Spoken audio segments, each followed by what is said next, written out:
இந்த இஞ்சி உத்திரம் ஆயுர்வேத மருத்துவம் செஞ்சு எனக்கு வந்து சிறுநீரக இழப்பு சரியாயிடுச்சு.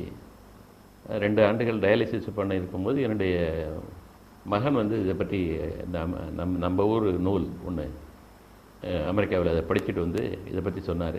சொல்லிவிட்டு அவரே இஞ்சி உத்திரம் எனக்கு போட்டுட்டு போனார். அது ஒரு வருஷம் பண்ணதுக்கப்புறம் கொஞ்சம் கொஞ்சமாக முன்னேறி இந்த டயாலிசிஸை கம்ப்ளீட்டாக நிறுத்திட்டேன். டயாலிசிஸுக்கெல்லாம் போக முடியாதவங்க அல்லது அதற்கு அதனுடைய பொருள் செலவை ஏற்றுக்க முடியாதவங்கெல்லாம் என்கிட்ட வந்தாங்க. அவங்கள்ட்டெல்லாம் இதை சொல்லி இது போட்டு அவங்களுக்கெல்லாம் சரியாக போயிருக்கு. அதனால் அதை பற்றி சுருக்கமாக சொல்லிடுறேன்.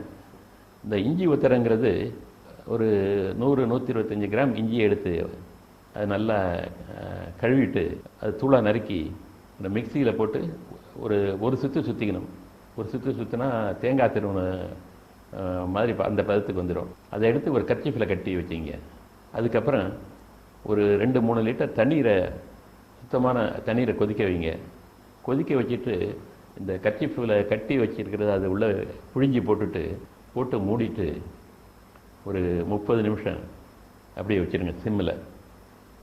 இந்த மாதிரி ஒரு கைத்துண்டு இதை நல்லா இஞ்சி கொதிக்க வச்ச தண்ணிக்குள்ளார முக்கி இன்னொரு பாத்திரத்தில் நல்லா புழிஞ்சிக்கோங்க. இந்த 2 முனைகளையும் வச்சு நல்லா புழிஞ்சிட்டு அதுக்கப்புறம் உதறிட்டு பேஷண்ட்டை குப்புற படுக்க சொல்லி அவருடைய முதுகு பகுதியில் கீழ்ப்புறமாக இதை இந்த ஒத்தடம் கொடுக்க வேண்டிய துணியை நல்லா விரித்து விடுங்க.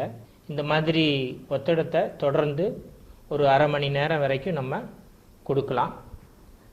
அரை மணி நேரம் கழித்து இந்த துண்டை எடுத்துட்டு ஒரு துணி வச்சு தொடச்சி நல்லெண்ணெய் வச்சு நல்லா ஒத்தடம் கொடுத்த இடங்களில் நல்லா தடவி விட்டுடணும்.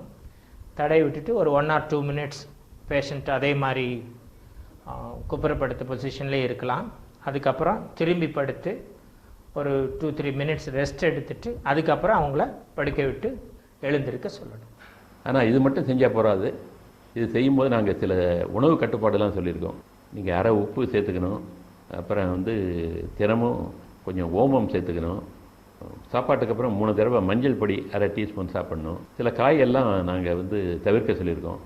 வாழைப்பழம், முட்டைக்கோஸ், முட்டையோட மஞ்சள் கரு, முக்கியமாக நீங்கள் தவிர்க்க வேண்டியது தக்காளி.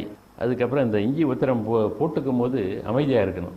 போடுறவங்களும் போட்டுக்கிறவங்களும் தூய்மையாக இருக்கணும். அது ரொம்ப அவசியம்.